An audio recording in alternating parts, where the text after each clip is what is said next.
Assalamualaikum, selamat sore. Bertemu lagi dengan saya Brias, pemilik YouTube ini, channel ini, Brias Kusumawati.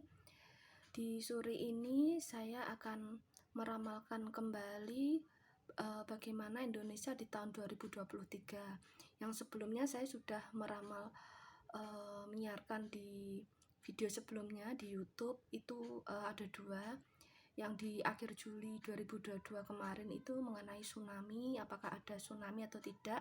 Sebenarnya mengenai kondisi alam itu Desember 2021 sudah bikin video ya, dan sudah saya upload di Facebook. Itu tidak ada tsunami sampai akhir 2022. Lalu di bulan Juli akhir 2022 kemarin saya bikin video, itu saya juga meramalkan bahwa tidak ada tsunami sampai Desember 2023 tahun depan ya.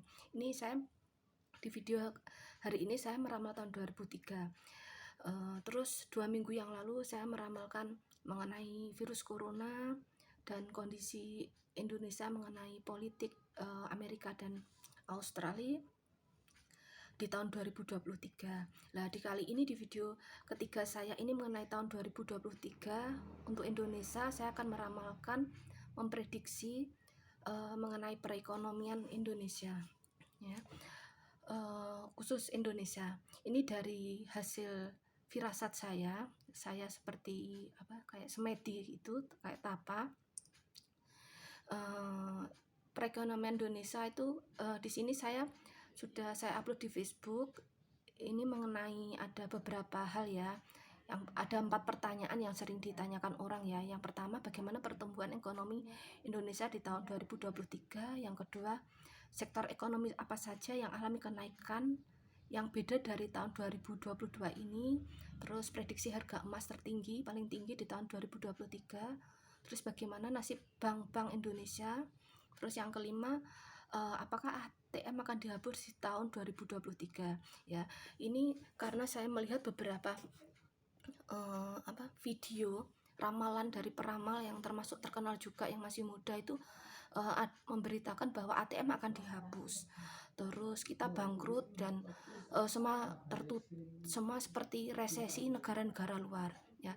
Ini saya benar-benar beda ya, jauh berbeda dengan mereka yang berpikir bahwa tahun 2023 itu adalah tahun mencekam, termasuk ada tsunami. Itu saya nggak ada, di ramalan saya nggak akan ada terjadi tsunami sampai Desember 2023. Terus politik Australia Amerika juga nanti akan berhenti surut gitu di pertengahan tahun 2023. Di sini pertanyaan pertama, bagaimana kondisi ekonomi perekonomian Indonesia di tahun 2023 ya.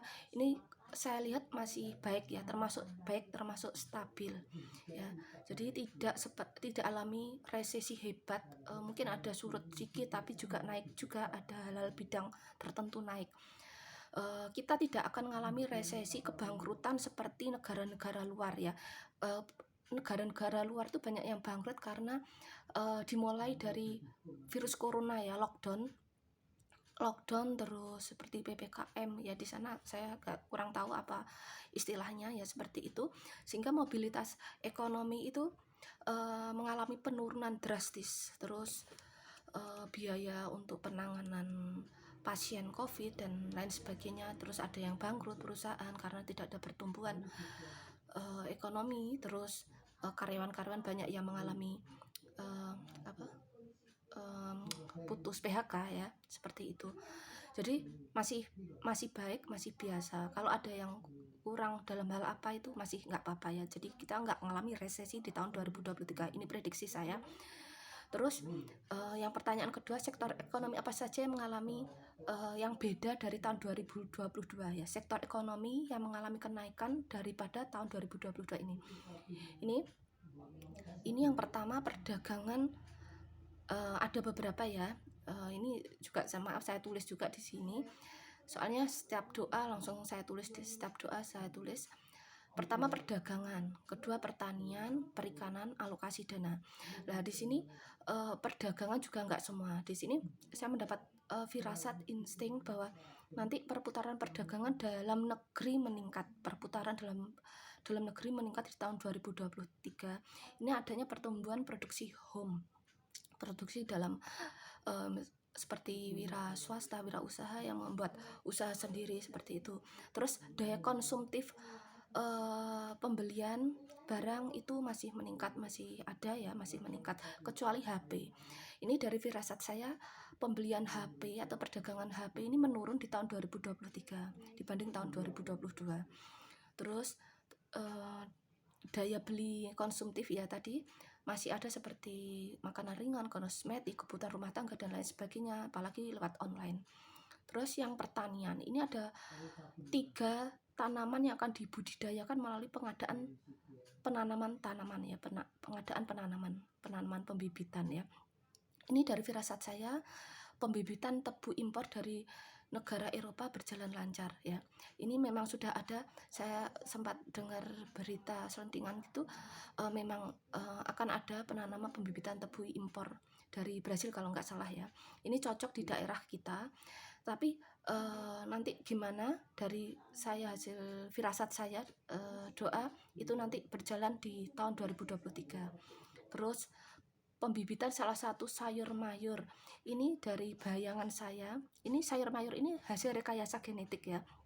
Ini dari firasat penglihatan saya, ini bentuknya seperti bayam perdu, jadi tanamannya pendek ya.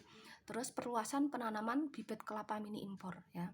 Jadi di pertanian dari firasat saya, jadi tadi tebu, pembibitan salah satu sayur mayur rekayasa genetik, terus perluasan penanaman bibit kelapa mini impor ya.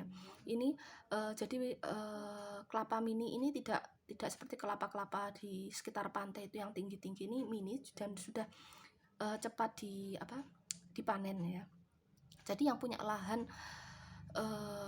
mungkin tidak perlu seperti harus di pantai, jaraknya harus terlalu jauh ya antara satu kelapa dengan kelapa, jadi itu tidak memakan tempat ya, dan juga lebih cepat hasil panennya. Terus perikanan juga nanti meningkat di tahun 2023, khususnya ikan mujair, ikan tawar ya, tawar atau tambak nanti akan mengalami peningkatan daripada ikan laut.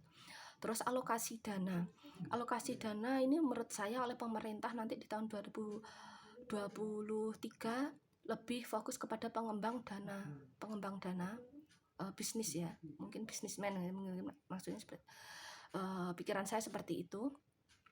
Terus pembangunan sarana tidak banyak dilakukan oleh pemerintah, jadi alokasi dana untuk pembangunan sarana itu tidak banyak di tahun 2023, jadi mengalami penurunan. Jadi lebih banyak ke untuk bisnismen. Terus karena alokasi dana lebih banyak digunakan untuk perekonomian kreatif, bisnis usaha, karena sarana prasarana sudah dibangun, dibiayai sebelum tahun-tahun sebelumnya, sebelum tahun 2023 ya. Terus untuk pertanyaan selanjutnya, kira-kira berapa nilai tertinggi emas per gram tahun 2023 ya. Dari prediksi saya, emas nanti paling tinggi tidak sampai 1.250.000